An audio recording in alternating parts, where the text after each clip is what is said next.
So I would say in the United States, there's a huge trend, and has been going on for years and years, to in effect go away to college.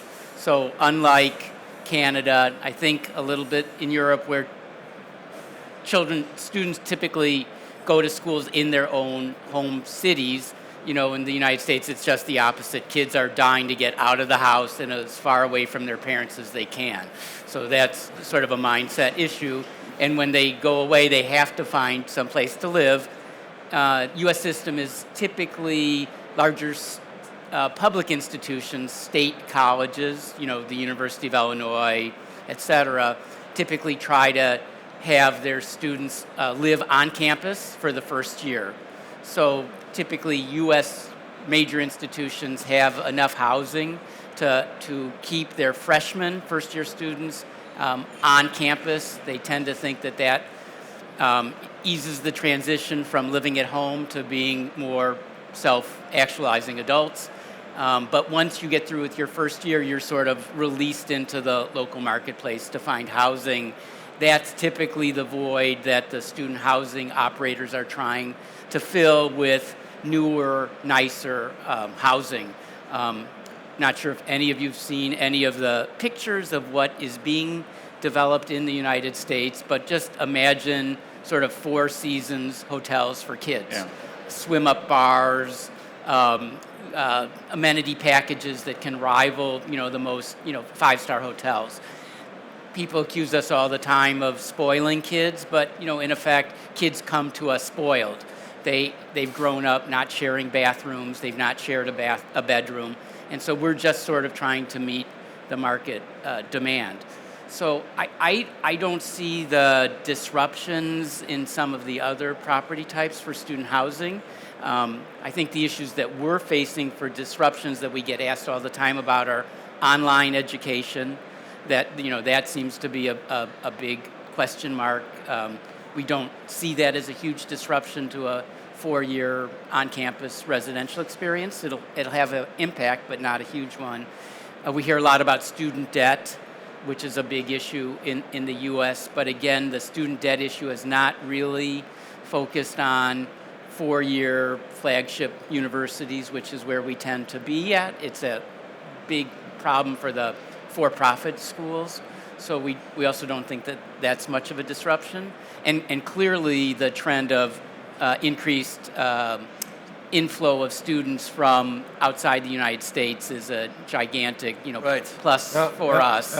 And then the last part is that in the past, most people got through college in 4 years, but it's almost impossible to get a degree in less than 5 years, and in sometimes 6, not because kids have been slackers, but it's just harder to get your prerequisites, and people take double majors, and there are lots of other wonderful trends as an operator, terrible trend if you're a parent, because you're paying tuition for a couple of years longer. Because I see a parallel here very clearly with the hotel industry as well. Also 5-star. Also a trend to 5-star. Yeah, but it's the 5-star is not the trend, but the trend is that you're getting a lot of different kind of travelers coming in. And the demands that consumers have, and if you start defining what a consumer is, a Chinese consumer is a total different animal than a European consumer or an American consumer. And even within Europe, you've got an enormous amount of differences. I mean, a German traveler chooses a hotel based on the quality of the bed, and a French one charges it based on I'm polarizing it a bit, based on a good breakfast. And that's in the student industry, that's similar. My daughter is attending the hotel management school here, and they're living in a campus. And then next to it, there's the student hotel, which they have a large collaboration with. And if you see how these kids react totally different to the accommodation they need, require, prepared to pay for, it's amazing. And that's I can see that in this trend where student housing, institutionalized student housing, that there's a huge variety. We've only seen the beginning of this, in my view. And that's the thing. Like, we've always seen the student as the student, and the student in the Netherlands there's like really government reports about has 1,100 euros to spend. The student wants this, the student wants that, and that's not true. There are so many different types of students, and they all have different budget. They have different ideas. They have different expectations. So the market is finally, I would say, kind of segmentizing Yeah. itself to accommodate to that. So. Of course. But are you focusing on the high end? No, we're focusing on everything. We don't really focus on Okay, anything. so you have but several.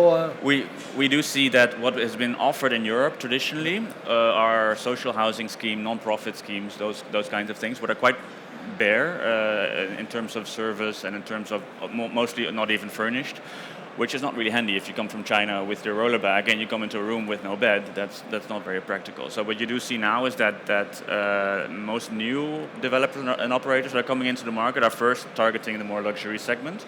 But as the market will develop and becomes more mature, and that's also something we see across Europe already, people are kind of trying to fill in the middle piece, like with maybe. Kind of mid-level rents, maybe also back to sharing some facilities, things like And that. how about the trend of less kids, at least in China and in Europe and? Less kids, like demographic trends. Yeah, but that's really long term. It's really difficult to speak about that on a European scale because it's different everywhere. But in general, there's a peak in the number of 18-year-olds around different countries, different times, but around 2020, 2025. After that, the number of students entering higher education locally will decrease a little bit, not by much.